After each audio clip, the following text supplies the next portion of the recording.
ಗುರುಜಿ, ಈಗ ಶುಕವಾಕ್ಯದಲ್ಲಿ ಏನ್ ತಿಳಿಸ್ಕೊಡ್ತಿದ್ದೀರಾ? ಎಲ್ಲ ವೀಕ್ಷಕರಿಗೂ ಏನಂತ ಹೇಳಬೇಕು? ಶುಕವಾಕ್ಯಕ್ಕೆ ಸ್ವಾಗತ ಸುಸ್ವಾಗತ. ಬನ್ನಿ, ನಿನ್ನೆ ದಿವಸ ನಾವು ಆ ಶುಕವಾಕ್ಯದಲ್ಲಿ ಏನು ಹೇಳಿದ್ವಿ?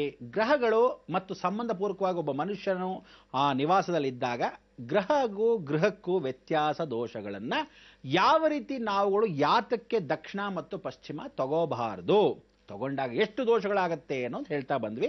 ಎಲ್ಲ ಗ್ರಹಗಳನ್ನು ಪೂರ್ವದಿಂದ ಪ್ರಾರಂಭಿಸಿದ್ವಿ. ಪೂರ್ವದಲ್ಲಿ ಇಂದ್ರ, ಬಲಭಾಗದಲ್ಲಿರ್ತಕ್ಕಂಥ ಅಗ್ನಿ, ತದನಂತರ ನೈಋತ್ಯ ಭಾಗದಲ್ಲಿ ಬಂದಾಗ ನಿರಾಕೃತ್ಯ, ನೈಋತ್ಯಕ್ಕೂ ಅಗ್ನಿಗೂ ಮಧ್ಯಭಾಗದಲ್ಲಿ ಅವನಿರ್ತಕ್ಕಂಥ ಯಾರೋ ಯಮದೂತ. ಅದಕ್ಕೆ ಅಂತಹ ಒಂದನ್ನ ದಕ್ಷಿಣ ಅಭಿಮುಖಕ್ಕೆ ಕೂತಿರ್ತಕ್ಕಂಥವನು ಕುಜ. ತದನಂತರ ಮುಂದಕ್ಕೆ ಹೋಗ್ತಾ ಇದ್ದ ಪಶ್ಚಿಮ ದಿಗ್ಭಾಗದಲ್ಲಿ ವರುಣ, ತಾನು ನೀರು ಹಾಗೆ ಸುರಿತಾ ಇರ್ತಾನೆ, ಪರಿಪೂರ್ಣವಾಗಿ ಖರ್ಚನ್ನು ಅಷ್ಟೇ ಚೆನ್ನಾಗಿ ಮಾಡಿಸ್ತಾನೆ. ವಾಯು ದಿಕ್ಕಲ್ಲಿ ವಾಯುವೇ ಕೂತಿರ್ತಾನೆ, ರೋಗ ದೋಷಗಳನ್ನು ಕೊಡ್ತಾನೆ, ಕಾರ್ಯ ನಿಮಿತ್ತವಾಗಿರ್ತಕ್ಕಂಥ ಕೆಲಸಗಳನ್ನ ಎಲ್ಲವೂ ಸಂತೃಪ್ತಿ ಮಾಡ್ತಾನೆ.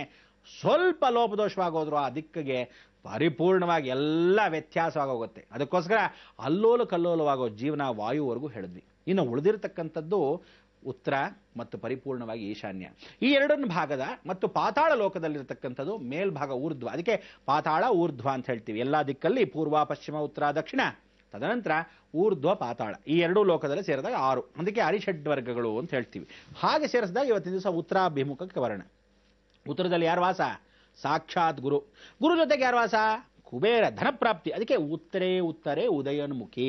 ಈ ವಿಚಾರ ಏನು ಅಂದ್ರೆ, ಇಡೀ ಜಗತ್ತಲ್ಲಿ ನಾವುಗಳು ಕಲ್ತ್ಕೋಬೇಕಾಗಿದ್ದು ಉತ್ತರಾಭಿಮುಖ. ಆ ಉತ್ತರದಲ್ಲಿ ವಿದ್ಯೆ ಕೊಡ್ತಾನಂತೆ, ಉತ್ತರದಲ್ಲಿ ಧನಪ್ರಾಪ್ತಿಯನ್ನು ಕೊಡ್ತಾನಂತೆ. ಉತ್ತರಾಭಿಮುಖಕ್ಕೆ ಇರತಕ್ಕಂಥ ಜೀವನ ಜಗತ್ತಲ್ಲಿ ಕೂತಿರೋನು ಕುಬೇರ, ಸರ್ವದ ದುಡ್ಡು, ಅಳಿಯಾದ ಸೆಲ್ವಂ ಅಂತ ತಮಿಳಲ್ಲಿ ಬೇರೆ ವಾದೇನು ಹೇಳ್ತಾರೆ. ಅಂದ್ರೆ ಏನು? ಖಾಲಿ ಆಗದೆ ಇರತಕ್ಕಂಥ ಖಜಾನೆ. ಯಾವತ್ತಿದ್ರೂ ದುಡ್ಡು, ಅಭಿವೃದ್ಧಿ, ಧನಪ್ರಾಪ್ತಿ ಎಳೀತಾ ಇರುತ್ತೆ, ಕಮ್ ಅಂತ.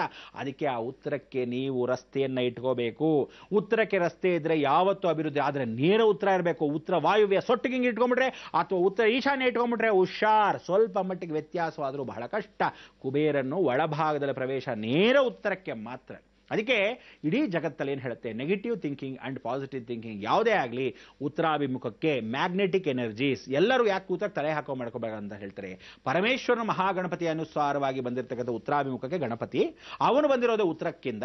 ಅದಕ್ಕೆ ಉತ್ತರ ತಲೆಯಿಂದ ಆನೆಗೆ ತಲೆ ಹಾಕೊಳ್ಳೋದ್ರಿಂದ ಯಾವ ಕಾಲಕ್ಕೂ ಅಪಮೃತ್ಯು ಆಗಬಾರದು ಅಂತೇಳಿ ಆ ಪರಿವರ್ತನೆ ಆಯಿತು. ತದನಂತರ ಉತ್ತರಕ್ಕೆ ಕುಬೇರ ಕೂತಿರ್ತಕ್ಕಂಥ ಒಂದು ಆಸೀನವಾಗಿರ್ತಕ್ಕಂಥವನು, ಸಂತೋಷದಿಂದ ಅಭಿವೃದ್ಧಿ ಪಡಿಸ್ಕೊಳ್ತಕ್ಕಂಥವ್ರು.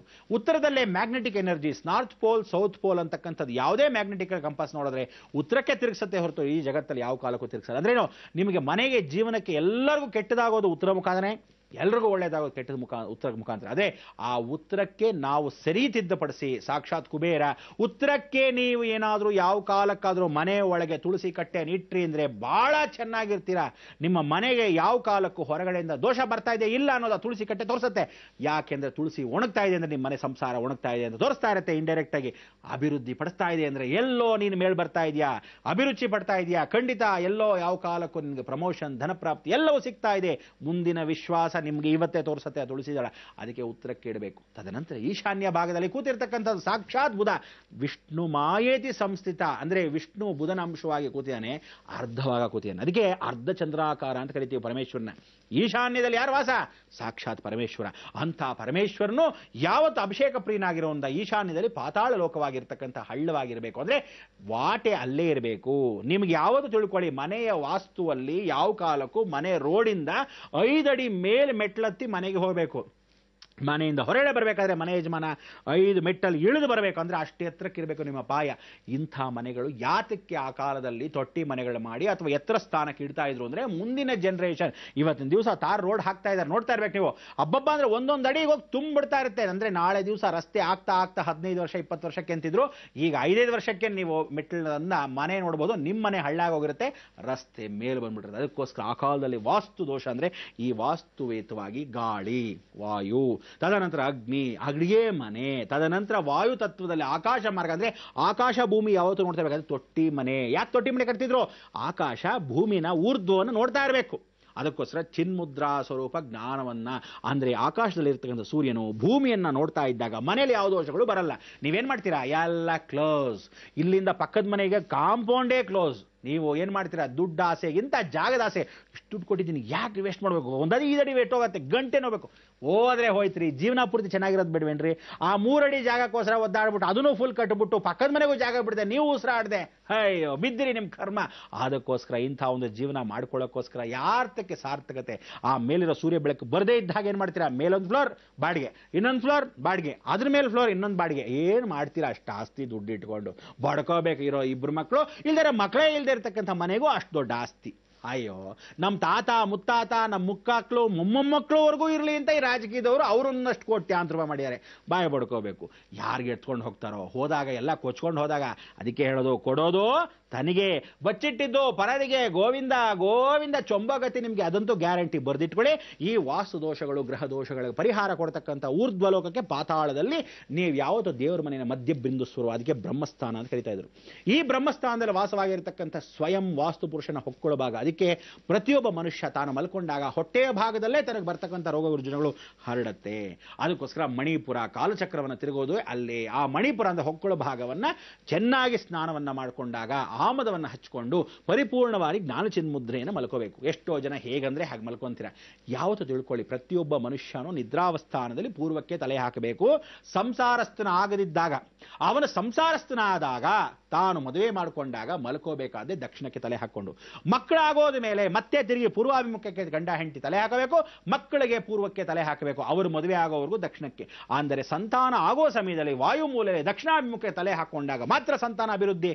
ಖಂಡಿತವಾಗಲೂ ಇಲ್ಲದೇ ಇದ್ರೆ ದೋಷಪಾಶ ಪರಿವರ್ತನೆ ಆಗೋದೇ ಸಾಧ್ಯವಿಲ್ಲ. ಅದಕ್ಕೆ ಶುಕವಾಕ್ಯದಲ್ಲಿ ಹೇಳಿರ್ತಕ್ಕಂಥದ್ದು ಗ್ರಹ ದೋಷಕ್ಕೆ ಗೃಹ ದೋಷವನ್ನ ಪರಿಹಾರ ಮಾಡ್ಕೊಳ್ಳಕ್ಕೆ ಜೀವನ ಇಡೀ ಎಲ್ಲ ಗ್ರಹಗಳು ನವಗ್ರಹಗಳು ಕಾಯ್ತಾ ಇದ್ದಾಗ ಊರ್ಧ್ವಲೋಕದಲ್ಲಿ ಕೂತಿರತಕ್ಕಂಥ ಸೂರ್ಯನು ಆ ಚಂದ್ರಾರ್ಕ. ಅದಕ್ಕೆ ಸೂರ್ಯನು ಯಾವತ್ತೂ ಇದ್ದಾನೆ, ಅಂದೂ ಇದ್ದಾನೆ, ಇಂದೂ ಇದ್ದಾನೆ, ನಾಳೆನೂ ಇದೆ.